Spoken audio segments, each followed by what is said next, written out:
I'm going to talk about how to lose 10 to 12 kilos in 12 weeks.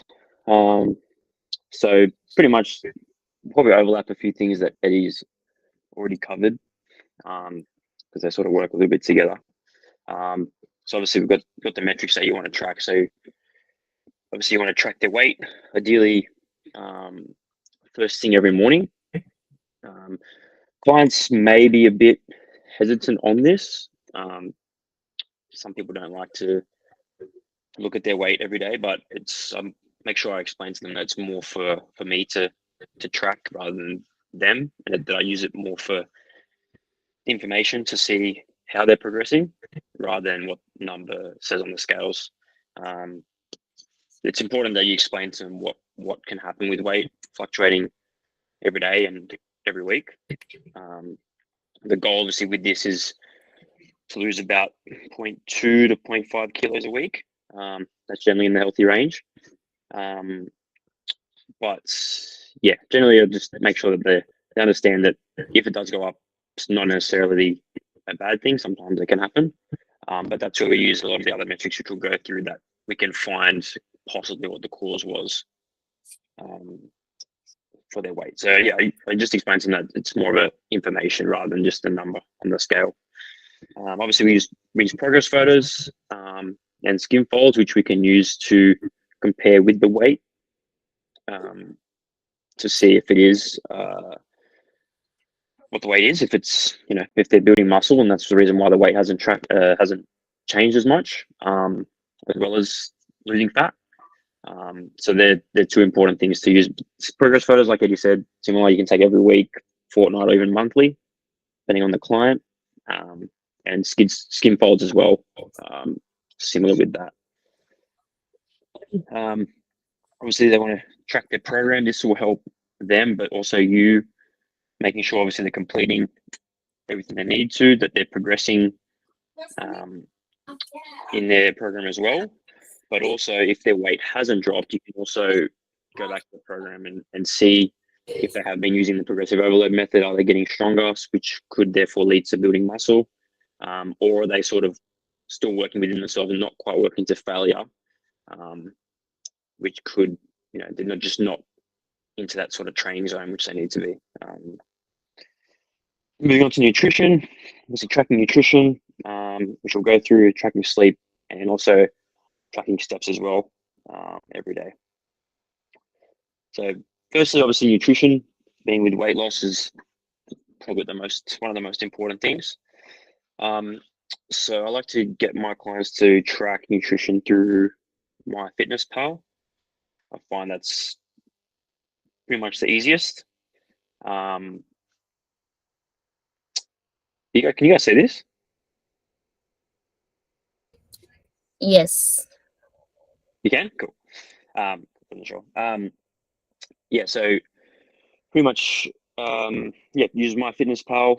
I find it's the easiest way to do it. You can set up the calorie targets in there. You can set up the macro numbers. They can honestly just, any food they eat or cook, they can just scan the packaging, brings up the calorie and macro information, and they just enter it in. And then also obviously saves the history of what they've eaten. So once they start to build a bit of consistency with their eating, it's even quicker. They just literally just find what they tap and it's there. Also allows them to hold themselves accountable, because I ask them to send screenshots, so we go through it during their session. So that way they can sort of add a bit of accountability to the nutrition side of things, which obviously I can't monitor all the time when they're not in the gym. If they find that it's a bit annoying, constantly being on their phone, or they're at work and they can't always do it, I just mentioned they take a photo of what they eat, and then just before they go to bed or overnight when they've finished eating for the day, just to track it all at once. And again, you may even get some clients that just find that a bit too hard. So you can even break it down into, all I want you to do is just count calories. If they need to either eat more, eat less, or even just if they need to just track their macros. So you're just getting to someone early stage, you're just looking to increase their protein or decrease their carbs or whatever it is that you want to focus on. usually I find that after about a week of tracking, I'll then look to focus on things, because that gives me an idea of what they usually eat, how much food they eat, and what their macro numbers are like. During that first week, I just say track everything. I don't give them anything to focus on. I just want to see what their habits are like, and then that can then help me lead to the biggest issue, and then we'll focus on that. Generally, I found it's a lot of people don't eat enough protein, but yeah, everyone's different. But so yeah, if they find that tracking is a bit too much, you can literally just ask them to track the calories or track the macros one by one. And if they don't want to track at all, and they're having issues with that, or for whatever reason they don't want to track, they don't like it, they don't do it, then you can go to you can use like serving sizes. So I think it's I can't correct me if I'm wrong, but I'm pretty sure it's about a thumb of fat. I think it's an open palm of protein, or a closed fist size of carbs, just to start them off. But obviously, you want to have them in a calorie deficit over that time. And I generally like to use the 2 grams per kilo of body weight of protein to start them off. About 0.8 times their body weight in fat, and then the rest is made up by carbs.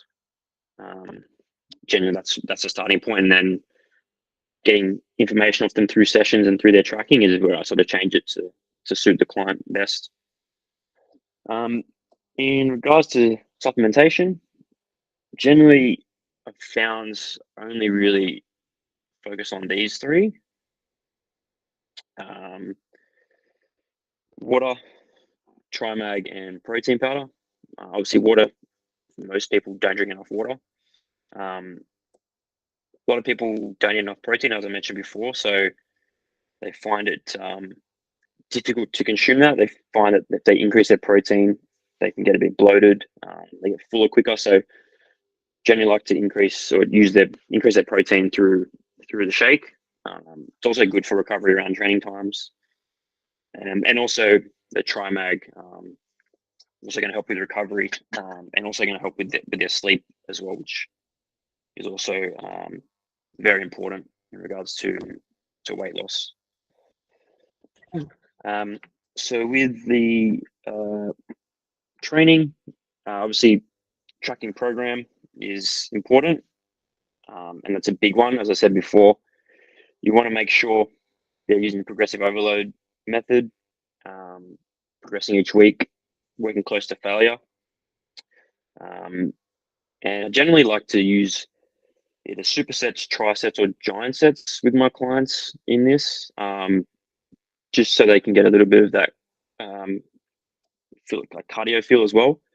So there's not much, so as you can say, just static rest involved.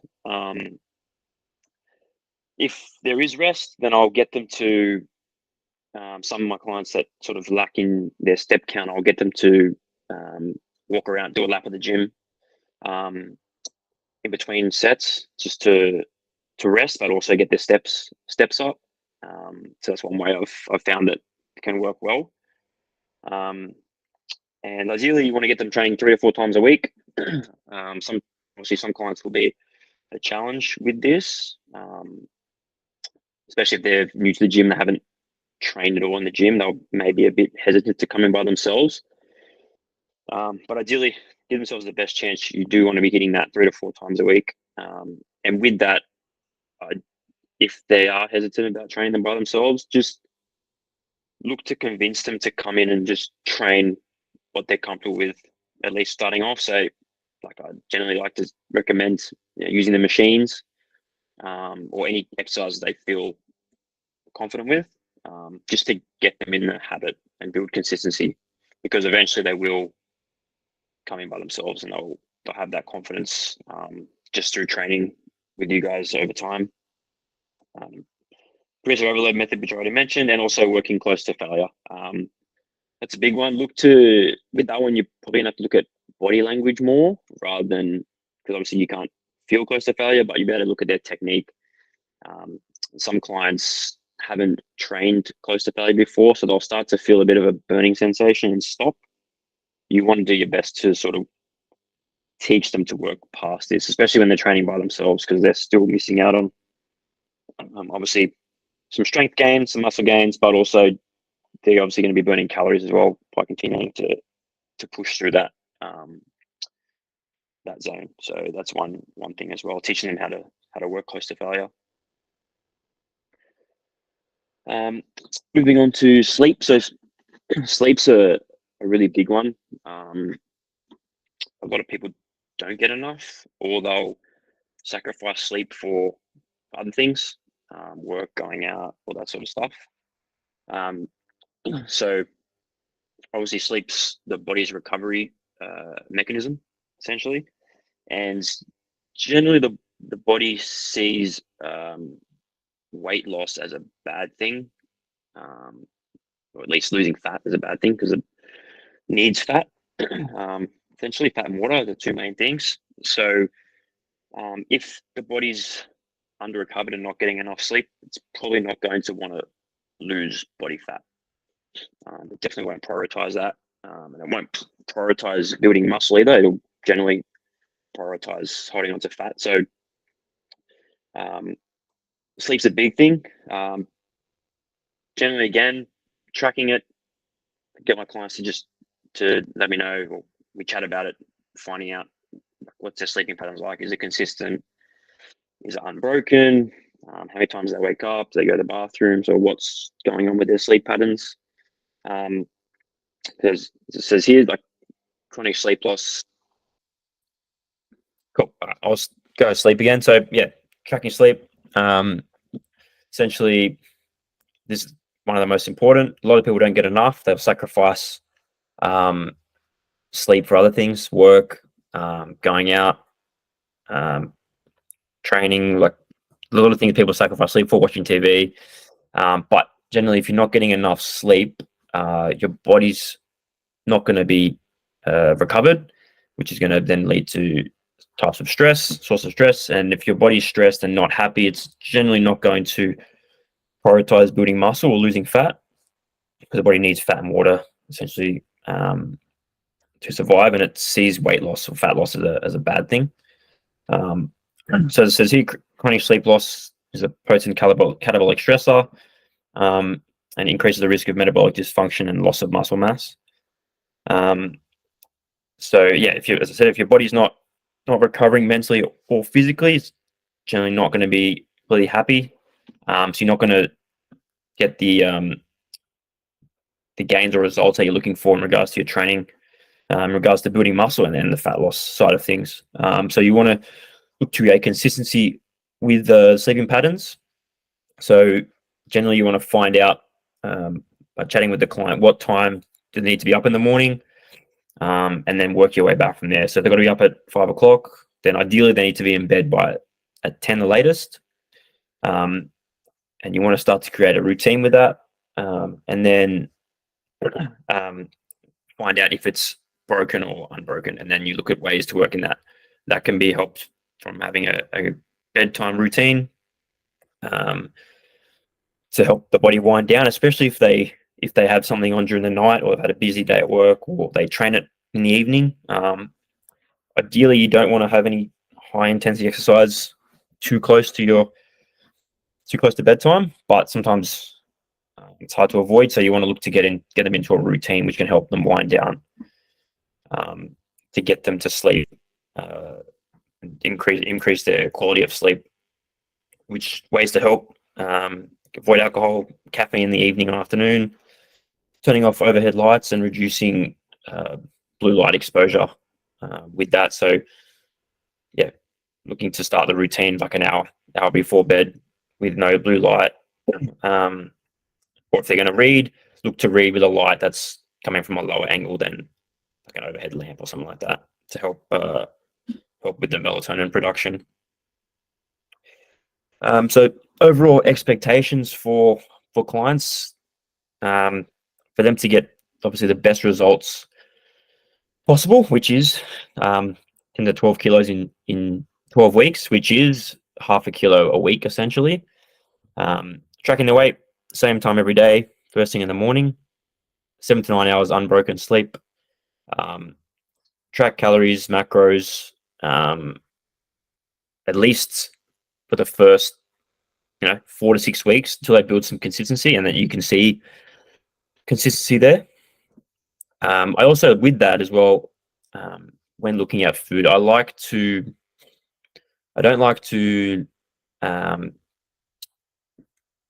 give my clients too many ideas in what they should and shouldn't eat. So let them make their own decisions. I prefer them to make a mistake and have something that's really high in calories or throws them over, so that they can see it themselves when they enter it, and then they'll learn from that mistake going forward. Unless they really get stuck, I'll look to give them a few ideas they can choose from.